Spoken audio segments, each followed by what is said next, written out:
அனைவருக்கும் வணக்கம். தெய்வீக பலன்கள் சேனல் சார்பாக தங்களை அன்புடன் வரவேற்கிறோம். இன்று நம் காணொளியில் காண விரும்புவது அமிர்தம் கிடைத்ததால் சிவபெருமானை மறந்து சாபம் பெற்ற தேவர்களையும் அசுரர்களையும் பற்றி இந்த காணொளியில் விரிவாக பார்க்கலாம். வாருங்கள் காணொளிக்கு செல்லலாம். மறக்காமல் ஒரு சப்ஸ்கிரைப் செய்யவும். சாகாவரம் பெறுவதற்காக அசுரர்களும் தேவர்களும் இந்த திருப்பார்கடலை கடைந்தனர். இந்த திருப்பார்கடலை கடையும் போது அந்த ஆழகால விஷமானது வாசுகி பாம்பால் தோன்றியது. அந்த ஆழகால விஷமானது தேவர்களையும் அசுரர்களையும் தாக்கியது. இதனால் பயந்து கொண்டு சிவபெருமான் அவர்களிடம் ஓடோடி கைலாயத்தில் சென்று சரணடைந்தனர். சிவபெருமான் அவர்கள் அனைவரையும் காப்பாற்றும் பொருட்டு அதனால் அந்த ஆழகால விஷத்தை நாவல் பழம் போல உருட்டி கொண்டு வந்து தன்னிடம் கொடுங்கள் என்று சிவபெருமான் அவர்கள் கூறுகிறார். இதனால் சுந்தரர் அவர்கள் நாவல் பழம் போல அந்த ஆழகால விஷத்தை கொண்டு வந்து கொடுத்தார். இவ்வாறு இன்னொரு வகையில் அந்த ஆழகால விஷத்தை நாவல் பழம் போல நந்தியபெருமான் அவர்களும் உருட்டி கொண்டு வந்து கொடுத்ததாக மற்றொரு புராணங்களில் கூறப்படுகிறது. இந்த ஆழகால விஷத்தை சிவபெருமான் அவர்கள் உண்டார். அந்த ஆழகால விஷத்தை தொண்டை குழியிலேயே பராசக்தி தேவி அவர்கள் கையை வைத்து நிறுத்தினார். இதனால் இவர் நீலகண்டர் என்றும் ஆழகண்டர் என்றும் அழைக்கப்படுகிறார். இந்த ஆழகால விஷத்தை நான் உண்டு விட்டேன், அதனால் நீங்கள் சாகா மருந்தான அமிர்தத்தை நீங்கள் மீண்டும் போய் கடைந்து எடுத்து வாருங்கள் என்று சிவபெருமான் அவர்கள் உத்தரவிடுகிறார். இந்த மாதிரியான திருவிளையாடல் நடந்த பிறகு முன்பு போல தேவர்களும் அசுரர்களும் திருப்பார்கடலை கடைந்து வாசுகி பாம்பை பயன்படுத்தி கடையத் தொடங்கினர்.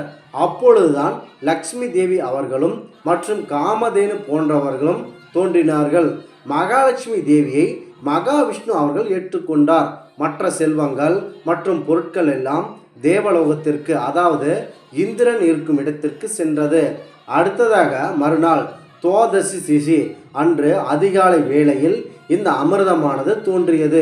நாம் வெற்றி கண்டு விட்டோம் என்று பெரிதும் மகிழ்ச்சி பெற்றனர். அதாவது அமிர்தத்தை பார்த்த அசுரர்களும் தேவர்களும் பெரும் மகிழ்ச்சி அடைந்து ஆனந்த தாண்டவத்தில் ஈடுபட்டனர். இந்த இடத்தில் அமிர்தம் கிடைக்க உதவி புரிந்த பரம்பொருள் சிவபெருமான் அவர்களை மறந்துவிட்டு திருநடனம் புரிந்து மகிழ்ச்சியாக ஆடி கூத்தாடினர். சிவபெருமான் அவர்கள் இவ்வளவு பெரிய ஆழகால விஷத்தை நாம் உண்டு இவர்களை ரட்சித்திருக்கிறோம், நமக்கு நன்றியை தெரிவிக்காமல் இவர்களை நம்மை மறந்து விட்டார்களே என்று பெரிதும் வருத்தப்பட்டு அவர்களுக்கு சாபமிடுகிறார். சிவபெருமான் அவர்கள் நாம் மறந்து விட்டோம், இதனால் நமக்கு சாபத்தை அளித்து விட்டாரே என்று பெரிதும் வருத்தப்பட்ட தேவர்களும் ரிஷி முனிவர்களும் தங்களுடைய குற்றத்தை மனதார உணர்ந்து கொண்டு தங்களுக்கு சாப விமோச்சனம் அளிக்க கேட்டுக்கொண்டனர். அதற்கு பரம்பொருள் சிவபெருமான் அவர்கள் நீங்கள் இன்றைக்கு சென்றுவிட்டு நாளைக்கு வாருங்கள் என்று கூறுகிறார். அதாவது சிறையோத ரிஷி என்று வரச் சொல்கிறார். அதாவது அன்று 4:30 மணி முதல் 7:30 மணி வரை பிரதோஷ காலமாக பார்க்கப்படும் அந்த சாயங்கால வேளையில் நந்திதேவரின் இரு கொம்புகளுக்கிடையே நானும் என் துணைவியாரும் திருநடனம் புரிவோம். அந்த திருநடனத்தை நீங்கள் பார்த்தால் உங்களுடைய சாப விமோச்சனம் விலகும் என்று சிவபெருமான் அவர்கள் கூறுகிறார். இந்த பிரதோஷ காலத்தில் சிவபெருமானை வழிபட்ட பிறகு நந்திய பெருமானையும் நீங்கள் வழிபட வேண்டும் என்று வழிவகுக்கப்படுகிறது. மேலும் திரையோதசி நாளன்று அந்தி வேளையில் சிவபெருமான் அவர்கள் இரு கொம்புகளுக்கிடையே எழுந்தருளி திருநடனம் புரிந்தார்.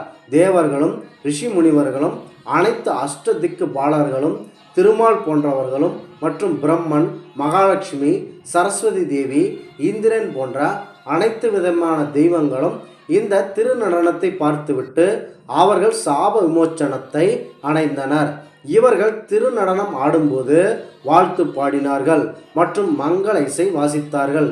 இதனை கண்ட மகா பெரும் பரம்பொருள் சிவபெருமான் அவர்கள் மகிழ்ச்சி அடைந்து நந்திதேவரின் இரு கொம்புகளுக்கு இடையே தனது துணைவையுடன் திருநடனம் புரிந்தார். அந்த ஆனந்த தாண்டவம் ஆடினார். அனைவருக்கும் சாப விமோச்சனமும் சிவபெருமான் அவர்கள் கொடுத்தார். ஆகவே இந்த பிரதோஷ காலங்களில் சிவபெருமான் அவர்களை வழிபட்டால் அனைத்து விதமான பாவங்களும் விலகி நன்மை சேரும். மேலும் வீட்டில் இருக்கும் வறுமைகள் ஒழியும். மனதில் நிற்கும் மரண பயம் ஒளிந்தே தீரும். ஆகவே நீங்கள் இந்த பிரதோஷ காலத்தில் உங்களுக்கு வேலை பளு இருந்தால் அதற்கு நீங்கள் பயப்பட வேண்டாம். அன்று ஒரு நாள் மட்டும் உண்ணாமல் உபவாசம் இருந்து அந்த சிவபெருமான் ஆலயத்திற்கு சென்று பிரதோஷ கால பூஜையில் கலந்து கொண்டு அங்கே கொடுக்கப்படும் அன்னதானத்தை வாங்கி உண்டு அந்த பிரதோஷ பூஜையை முழுமையாக கடைபிடித்து முடித்து வாருங்கள். கண்டிப்பாக உங்களுடைய வாழ்க்கையில் வெற்றி கிடைக்கும். இந்த ஆன்மீக தகவலை உங்களுக்கு பகிர்ந்தமைக்கு தெய்வீக பலன்கள் சேனல் சார்பாக நாங்கள் மிகுந்த பெருமை கொள்கிறோம். மீண்டும் ஒரு நல்லதொரு காணொளியில் உங்களை சந்திக்கிறோம். நன்றி, வணக்கம்.